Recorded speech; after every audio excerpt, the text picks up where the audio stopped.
Magandang tanghali po sa ating lahat.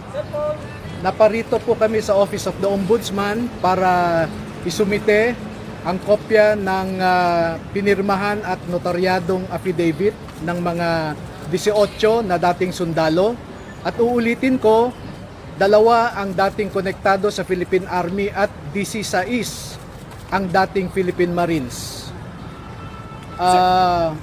Isinumite po namin sa Office of the Ombudsman dahil ang opisina na ito ang merong primary jurisdiction na mag-imbestiga kung ang nasasangkot ay ang mga opisyal ng gobyerno.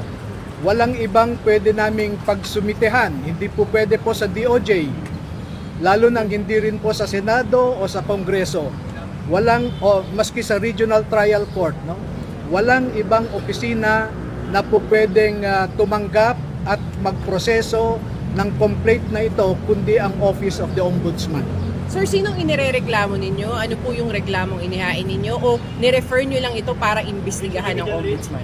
Okay, nirefer namin sa Office of the Ombudsman para magkaroon lamang ng prima facie proof na merong offense na nakumit at ang mga napangalanan doon ay maaaring guilty sa mga offenses na ito. Ano ang mga offenses na ito?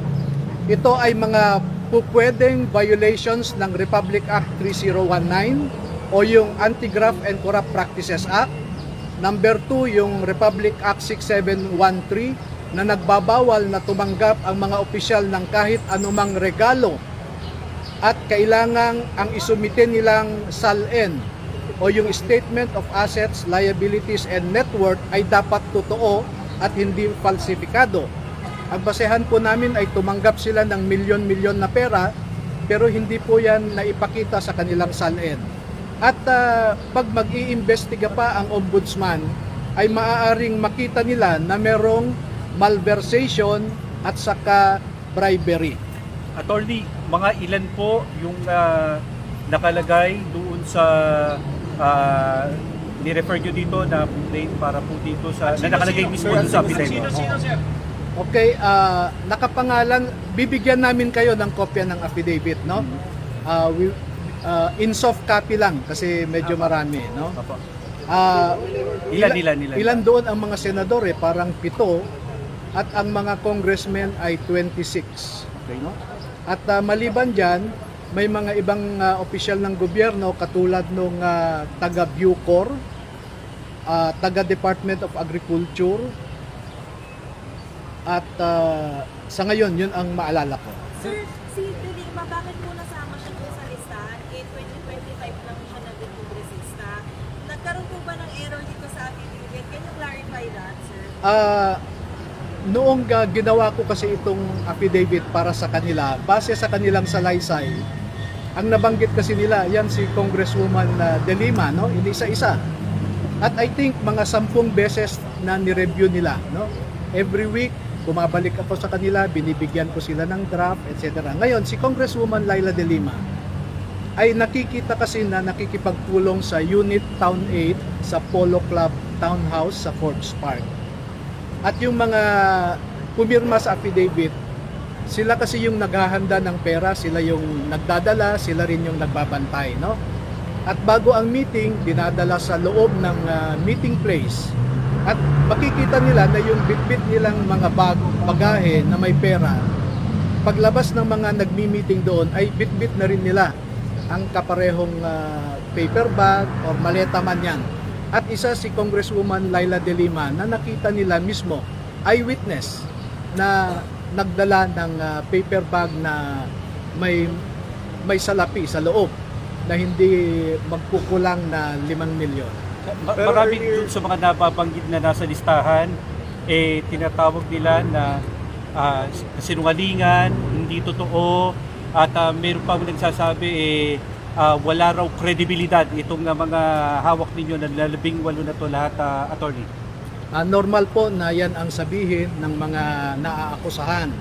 Katulad din po noong PDAP scam noon, na ganyan din ang sinasabi ng mga mambabatas natin na pineke ang pirma ko, walang kredibilidad sina Ben Harloy, Normal po yun na depensa nila. Kaya po minarapat namin na idulog ito sa tamang ahensya ng gobyerno, ang Office of the Ombudsman, dahil ito lamang ang pwedeng magsagawa ng isang investigasyon.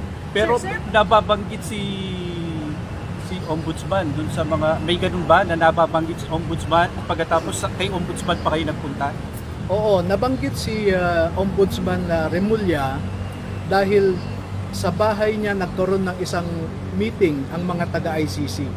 Dahil ang obserbasyon po namin, lahat ng places, lahat ng lugar kung saan nagmi-meeting ang mga ICC investigators ay mga pribadong lugar, no?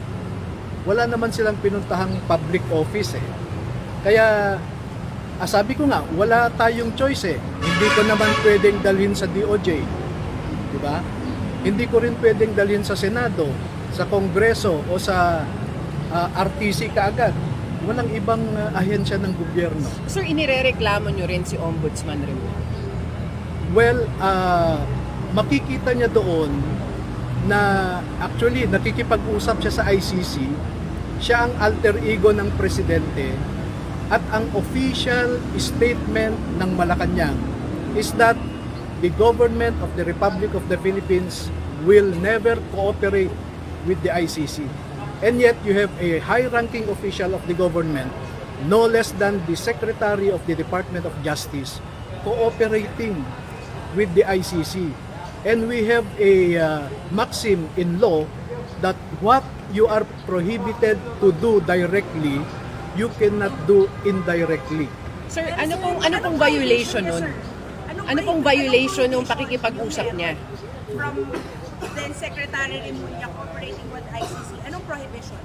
You know, if you look at Republic Act 3019, if you cause undue damage to a person, Ano You- pong undue damage ang nakakos niya by talking with the ICC? well, I will not tell you now the possible connection.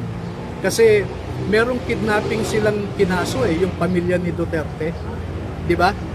Merong pending case na kidnapping. There is what we call conspiracy or collusion. Kaya ayoko munang magkomento dyan. So, may nagpopondo raw sa inyo. Meron daw nasa likod ninyo, kaya kayo kumikilos ito. Ano po sagot nyo rito, attorney? Katulad ng sasabihin ko kanina pa, normal na akusahan nila ako ng kung ano-ano, may nagpondo sa akin. Eh pwede rin namang ilabas nila yung ebidensya nila na ako ay pinopondohan. I can open my bank account, they can inspect it, anything.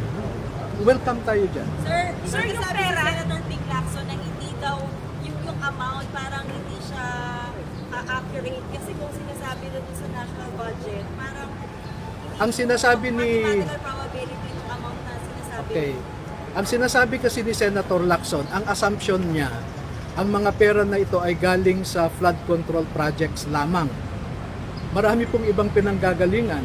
Department of Agriculture, Department of Environment, no, yung mga reforestation program, no, yung mga irrigation projects, kasi ang pinupunto lang niya yung flood control eh. Pero meron tayong irrigation projects na maraming ghost dyan.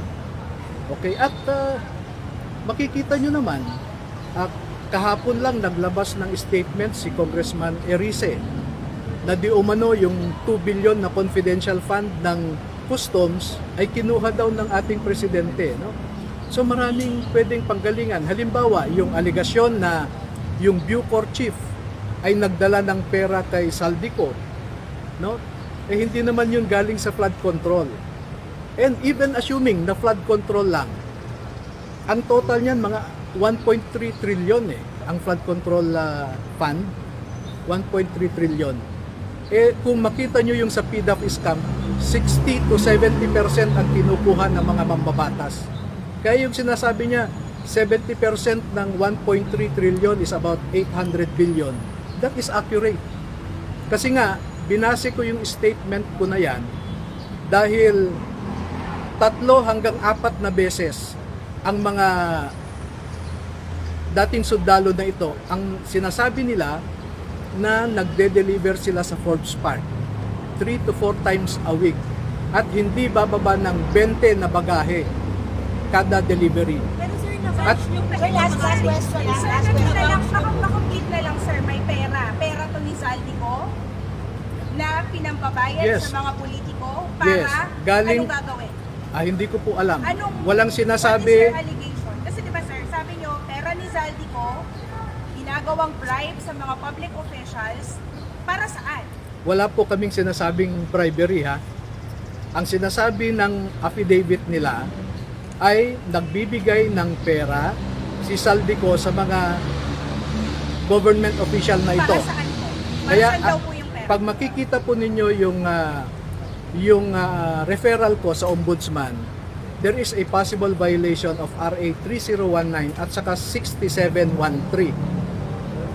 At ang klaro na sinabi ko, maaaring makita rin ng ombudsman kung mag-imbestiga later na pwedeng may violation sa malversation at saka bribery. Bakit sila bibigyan ni Zaldico ng pera?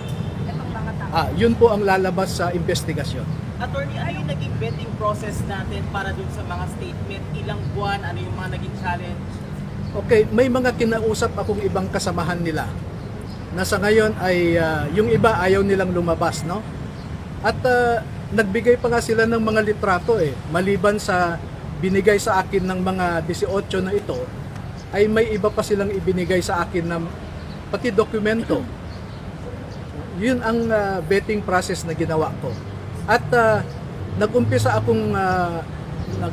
makausap ko sila October pa lamang, no? So November, December, January lamang po sila nag-decide na gusto nilang ilabas ang kanilang nalalaman dahil po sa isang insidente na dinamdam nilang lahat. Meron silang isang kasamahan na namatay ang kanyang apo sa ospital, 2 years old. Dahil walang maibigay na gamot yung hospital sa apo niya. At namuni-muni niya na ang dahilan na walang pondo ang ating mga ospital ay dahil nga ninanakaw ang pondo. Sir, sabi niyo po nung press ko na magkakaroon kayo ng mga paglalatag ng mga ebidensya bukod dun sa pictures tsaka sa statement ng mga marino. Ano po yung bagong ebidensya na inilatag niyo sa referral po ngayong umaga? Okay, itong nasa affidavit kasi nila, ang tinatawag namin dyan ay allegation of ultimate facts, no? Ultimate facts. Pagdating po ng investigasyon ay doon lalabas yung mga specifics, yung mga details, yung mga detalye. Okay? Okay po. Thank you. Thank you so much. Thank you.